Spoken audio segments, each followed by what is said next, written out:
Nakarating si Jacob sa bahay ni Laban. Ika-29 na kabanata.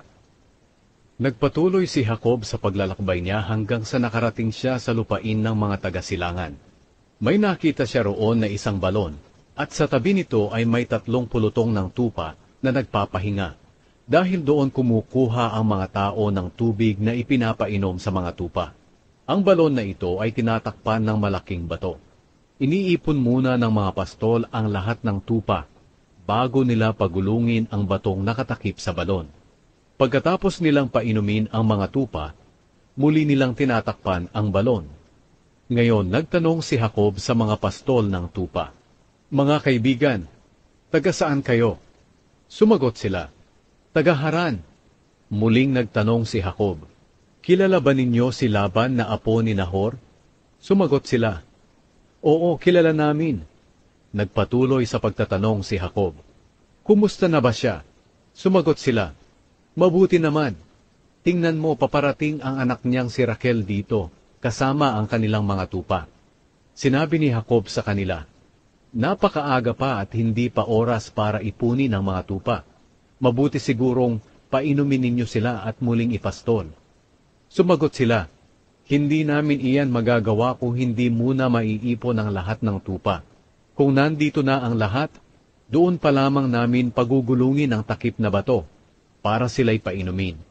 Nagsasalita pa si Jacob sa kanila nang dumating si Raquel na dala ang mga tupa ng kanyang ama, dahil siya ang nagbabantay sa mga ito. Pagkakita ni Jacob kay Raquel na anak ng tiyuhin niyang si Laban na kasama ang mga tupa, pumunta siya sa balon at pinagulong ang bato at pinainom ang mga tupa ng tiyuhin niyang si Laban. Pagkatapos, hinagkan niya si Raquel at napaiyak siya sa tuwa. Sinabi niya kay Raquel, "Anak ako ni Rebeka, kaya pamangkin ako ng iyong ama." Patakbong umuwi si Raquel at sinabi sa kanyang ama. Nang marinig ni Laban na nariyan si Jacob na pamangkin niya kay Rebeka, agad niya itong sinalubong. Hinagkan niya si Jacob at dinala sa bahay niya. At doon sinabi ni Jacob kay Laban ang lahat ng nangyari. Sinabi ni Laban sa kanya, "Tunay na magkadugo tayo." Naglingkod si Jacob kay Laban dahil kina Raquel at Leah.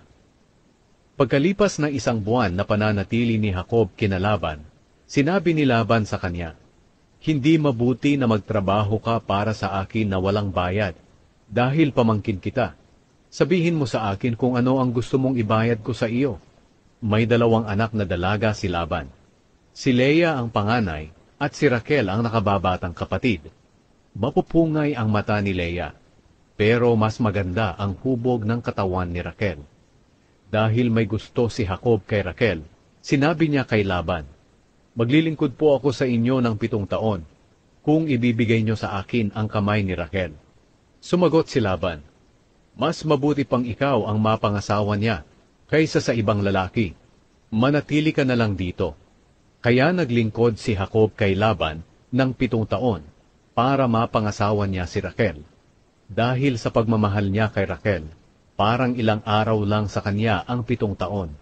Pagkalipas ng 7 taon, sinabi ni Jacob kay Laban, "Natapos na ang paglilingkod ko sa inyo, kaya ibigay niyo na sa akin si Raquel para magsama na kami."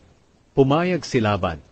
Kaya nagdaos siya ng handaan at inimbitahan niya ang lahat ng tao sa lugar na iyon.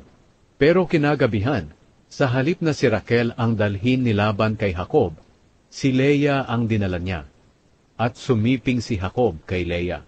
Ibinigay ni Laban kay Leah ang alipin niyang babae na si Zilpa para maging alipin nito. Kinabukasan, nalaman ni Jacob na si Leah pala ang kasiping niya. Kaya pinuntahan niya si Laban at sinabi, "Bakit ginawa mo ito sa akin? Naglingkod ako sa iyo para mapangasawa ko si Raquel. Ngayon bakit niloko mo ako?" Sumagot si Laban, "Hindi kaugalian dito sa aming lugar na maunang makapag-asawa ang nakababatang kapatid, kaysa sa nakatatandang kapatid. Hintayin mo lamang na matapos ang 1 linggong pagdiriwang ng inyong kasal, at ibibigay ko agad sa iyo si Raquel.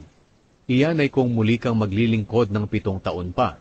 Pumayag si Jacob sa sinabi ni Laban. Pagkatapos ng 1 linggo na pagdiriwang ng kasal nila ni Leah, ibinigay ni Laban kay Jacob si Raquel. Ibinigay ni Laban kay Raquel ang alipin niyang babae na si Bilha para maging alipin nito. Kaya sumiping din si Jacob kay Raquel. Mas mahal niya si Raquel kaysa kay Leah. Naglingkod si Jacob kay Laban ng 7 taon pa. Ang mga anak ni Jacob. Nakita ng Panginoon na hindi mahal ni Jacob si Leah, kaya niloob niyang magkaanak si Leah. Pero si Raquel naman ay hindi. Nagbuntis si Leah at nanganak ng lalaki, at pinangalanan niyang Reuben. Dahil sinabi niya, nakita ng Panginoon ang paghihirap ko, at ngayoy tiyak na mamahalin na ako ng aking asawa. Muli siyang nagbuntis, at nanganak ng isa na namang lalaki. Sinabi niya, muli akong binigyan ng Panginoon ng isang anak na lalaki, dahil narinig niya na hindi ako minamahal ng aking asawa. Kaya pinangalanan niya ang sanggol na Simeon. Muling nagbuntis si Leah at nanganak ng isa pang lalaki. Sinabi niya, ngayon, magiging malapit na sa akin ang aking asawa, dahil 3 na ang anak naming lalaki. Kaya pinangalanan niya ang sanggol na Levi. Muling nagbuntis si Leah at nanganak ng isa na namang lalaki. Sinabi niya, ngayon pupurihin ko ang Panginoon. Kaya pinangalanan niya ang sanggol na Huda. Mula noon, hindi na siya nagkaanak.